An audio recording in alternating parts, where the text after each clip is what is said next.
YSM news కి స్వాగతం। Assembly ఎన్నికల్లో తమ కాంగ్రెస్ పార్టీ అధికారంలోకి వస్తే ఆర్టీసీలో వికలాంగులకు 100% రాయితీతో ఉచిత ప్రయాణ సౌకర్యం కల్పిస్తామని కాంగ్రెస్ పార్టీ అభయహస్తం ఎన్నికల మేనిఫెస్టోలో హామీ ఇచ్చిన రాష్ట్ర ముఖ్యమంత్రి రేవంత్ రెడ్డి తన 15 నెలల పాలన పూర్తయిన నేటికి వికలాంగులకు ఇచ్చిన ఉచిత ప్రయాణ సౌకర్య హామీని నెరవేర్చకపోవడం దురదృష్టకరమని భారత వికలాంగుల హక్కుల పరిరక్షణ సమితి రాష్ట్ర అధ్యక్షులు గిద్దె రాజేష్ అన్నారు। మంగళవారం అసెంబ్లీ ఎన్నికల్లో ఇచ్చిన హామీ మేరకు ఆర్టీసీలో వికలాంగులకు వెంటనే ఉచిత ప్రయాణ సౌకర్యం కల్పించాలని డిమాండ్ చేస్తూ రాష్ట్ర రాజధాని హైదరాబాద్ కేంద్రంగా ఉన్న మహాత్మా గాంధీ బస్ స్టేషన్ సంఘం నేతలతో కలిసి అర్ధనగ్న ప్రదర్శనతో వినూత్న నిరసన తెలిపిన భారత వికలాంగుల హక్కుల పరిరక్షణ సమితి రాష్ట్ర అధ్యక్షులు గిద్దె రాజేష్ నిరసన కార్యక్రమాన్ని ఉద్దేశించి మాట్లాడుతూ భారతదేశంలోని ఏ రాష్ట్ర ముఖ్యమంత్రులు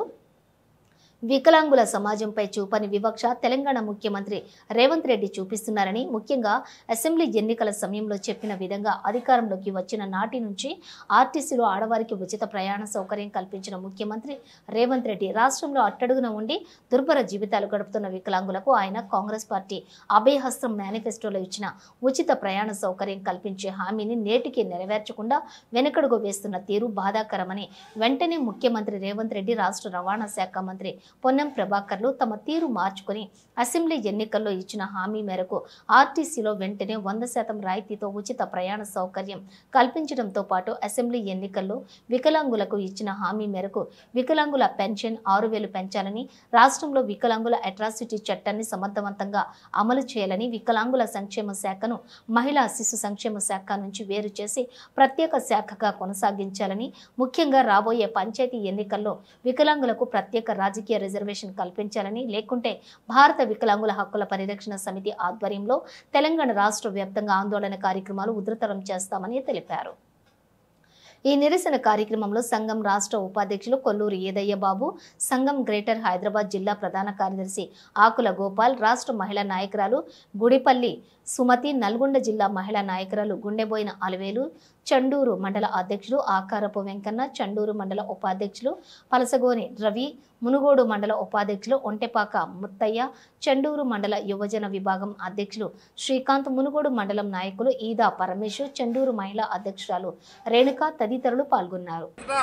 భారత వికలాంగుల హక్కుల పరిరక్షణ సమితి ఆధ్వర్యంలో ఈ రాష్ట్ర ముఖ్యమంత్రి రేవంత్ రెడ్డి గారు ఎన్నికల ముందు మా వికలాంగుల సమాజానికి ఏదైతే హామీ ఇచ్చిండో ఆర్టీసీలో మేము అధికారంలోకి వస్తే వికలాంగులకు 100% రాయితీతోని ఉచిత ప్రయాణం కల్పిస్తానని చెప్పేసి రాష్ట్ర ముఖ్యమంత్రి హామీ ఇచ్చిండో హామీలను తక్షణమే నెరవేర్చి రాష్ట్రంలో ఉన్నటువంటి వికలాంగులందరూ కూడా ఉచిత రవాణా సౌకర్యం కల్పించాలని రాష్ట్ర రాజధాని కేంద్రంగా ఉన్నటువంటి ఈ మహాత్మా గాంధీ బస్ స్టేషన్ ఎదుట భారత వికలాంగుల హక్కుల పరిరక్షణ సమితి ఆధ్వర్యంలో ఇవాళ మేము అర్ధనగ్న ప్రదర్శన నిర్వర్తించి ఇవాళ రాష్ట్ర ముఖ్యమంత్రి గారికి మా నిరసన వ్యక్తం చేస్తున్నాం। రాష్ట్ర ముఖ్యమంత్రి గారికి చలనం కలగాలి। ఈ రాష్ట్రంలో చాలీ పింఛన్లతో వికలాంగుల సమాజం దుర్భర జీవితాలు గడుపుతున్నది। ఒక పక్క మహిళలకు ఉచిత ప్రయాణ సౌకర్యం కల్పించినటువంటి రాష్ట్ర ముఖ్యమంత్రి రేవంత్ రెడ్డి ప్రభుత్వం వికలాంగులకు ఉచిత ప్రయాణ సౌకర్యం కల్పించకుండా వికలాంగుల సమాజాన్ని ఇబ్బందులు గురి చేస్తుంది కాబట్టి తక్షణమే వికలాంగులందరూ కూడా ఆర్టీసీలో మీ ఎన్నికల మేనిఫెస్టోలో చెప్పిన విధంగా ఉచిత ప్రయాణ సౌకర్యం కల్పించి రాష్ట్రంలో వికలాంగులు ఎదుర్కొంటున్న సమస్యలన్నింటినీ కూడా పరిష్కరించేందుకు ముందుకు రావాలని చెప్పేసి ఈ రోజు భారత వికలాంగుల హక్కుల పరిరక్షణ సమితి ఆధ్వర్యంలో ఈ మహాత్మా గాంధీ బస్ స్టేషన్ ఎదుట మేము అర్ధనగ్న ప్రదర్శన నిర్వహించడం జరిగింది। మా నిరసనను చూసి రాష్ట్ర మంత్రి పొన్నం ప్రభాకర్ కూడా రవాణా శాఖ మంత్రి ఉండి అనేక మంది మా వికలాంగులు విజ్ఞప్తులు చేసి ఆయన దగ్గర పోయి సమస్య చెప్తే కూడా మీరు నా దగ్గర రావద్దని చెప్పేసి మా వికలాంగుల సమాజం పట్ల వివక్ష ప్రదర్శించే ప్రయత్నం చేస్తున్నాడు। తక్షణమే గౌరవ పొన్నం ప్రభాకర్ గారు మీరు మంత్రిగా ఉన్నారు ఈ రవాణా శాఖకు, తక్షణమే మా వికలాంగులందరూ కూడా ఆర్టీసీలో ఉచిత ప్రయాణ సౌకర్యం కల్పించేందుకు ముందుకు రావాలని చెప్పేసి మా భారత వికలాంగుల హక్కుల పరిరక్షణ సమితి తెలంగాణ రాష్ట్ర కమిటీ పక్షాన మేము డిమాండ్ చేస్తున్నాం। ఈ రోజు ఈ నిరసన కార్యక్రమంలో పాల్గొన్న మా సంఘం మా రాష్ట్ర ఉపాధ్యక్షులు కొల్లూరు ఏదయ్య బాబు గారికి, గ్రేటర్ హైదరాబాద్ జిల్లా ప్రధాన కార్యదర్శి ఆకుల గోపాల్ గారికి, మునుగోడు మండల ఉపాధ్యక్షులు